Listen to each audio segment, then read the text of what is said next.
নমস্কার বন্ধুরা, তোমরা কেমন আছো? আশা করি তোমরা খুব ভালো আছো। আমি আবার চলে এসেছি আমাদের হিন্দু সনাতন ধর্মকে কেন্দ্র করে কিছু কথা বলতে, ভগবানকে কেন্দ্র করে কিছু কথা বলতে। যদি তোমাদের হিন্দু সনাতন ধর্মকে কেন্দ্র করে এবং ভগবানকে কেন্দ্র করে কথাগুলো শুনতে ভালো লাগে, অবশ্যই আমার ভিডিওটা প্রথম থেকে শেষ পর্যন্ত শোনো। আশা করি অনেক কিছু শিখতে আর জানতে পারবে। আর যদি ভগবানকে কেন্দ্র করে বা হিন্দু সনাতন ধর্মকে কেন্দ্র করে কথাগুলো শুনতে ভালো না লাগে, তাহলে আমার ভিডিওটা স্কিপও করতে পারো। তো চলো শুরু করা যাক আজকের টপিক। আজ আমি এসেছি ধর্ম, অধর্ম এবং পরম ধর্মের মধ্যে সম্পর্ক কী। ধর্ম কাকে বলে? যারা প্রত্যেক কটা কর্তব্য পালন করে নিজের পরিবারের প্রতি, নিজের প্রিয়জনের প্রতি, নিজের প্রতি। অধর্ম কাকে বলে? অধর্ম তাকে বলে যারা কোনো প্রকার কর্তব্য পালন করে না পরিবারের প্রতি, নিজের লোকের প্রতি এবং নিজের প্রতি। তাহলে পরম ধর্ম কাকে বলে? পরম ধর্ম তাকেই বলে একটা ভক্ত যখন ভগবানের প্রতি সকল প্রকার কর্তব্য পালন করে, তাকে বলে পরম ধর্ম। ফর এক্সাম্পল তোমাদের আমি বলি, আমরা রামায়ণ প্রত্যেকেই দেখেছি বা শুনেছি।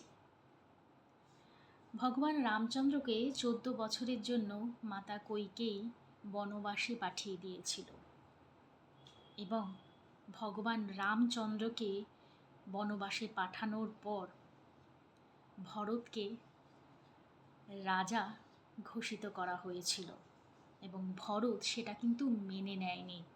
কারণ ভরত জানত ভগবান রামচন্দ্র নারায়ণ স্বরূপ। তাছাড়া ভরত ভগবান রামচন্দ্রকে নিজের পিতার তুল্য স্নেহ বা ভালোবাসা দিয়েছিল এবং ভালোবাসতেনও। যখন ভগবান রামচন্দ্রকে 14 বছরের জন্য বনবাসে মাতা কৈকেয়ী পাঠিয়ে দিলেন এবং পরবর্তীকালে ভরত যখন জানতে পারে, তখন ভরত নিজের মাতা কৈকেয়ীকে পরিত্যাগ করে দিয়েছিল। কার জন্য পরিত্যাগ করেছিল?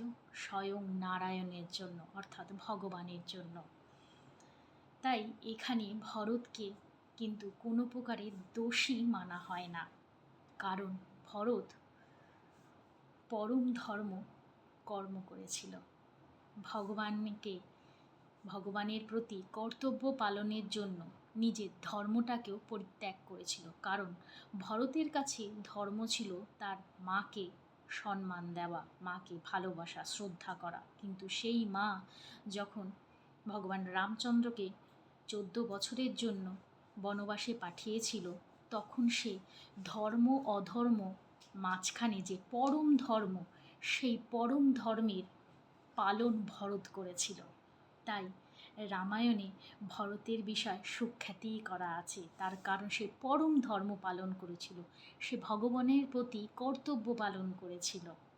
অপরদিকে মাতা কৈকেয়ী অধর্ম পালন করেছিল এবং সেই কারণে রামায়ণে তাকে অধর্মী মাতা হিসেবেই পালন করা হয়। তাই বলা হয়, মানুষ সংসার জীবন চলাকালীন ধর্ম অধর্ম মাঝখানে যে পরম ধর্ম আছে, সেইটার পালন যদি মানুষ সঠিকভাবে করতে পারে, তার মোক্ষ প্রাপ্তি হয়, তার পুণ্য হয়। তো বন্ধুরা, এতটুকু জানা ছিল, তোমাদের সাথে আমি শেয়ার করলাম। যদি ভালো লেগে থাকে আমার ভিডিওগুলো, অবশ্যই আমার চ্যানেলটাকে সাবস্ক্রাইব করবে, লাইক করবে, কমেন্ট করবে আর শেয়ার করতে একদম ভুলবে না। তো আজকের মতন টাটা।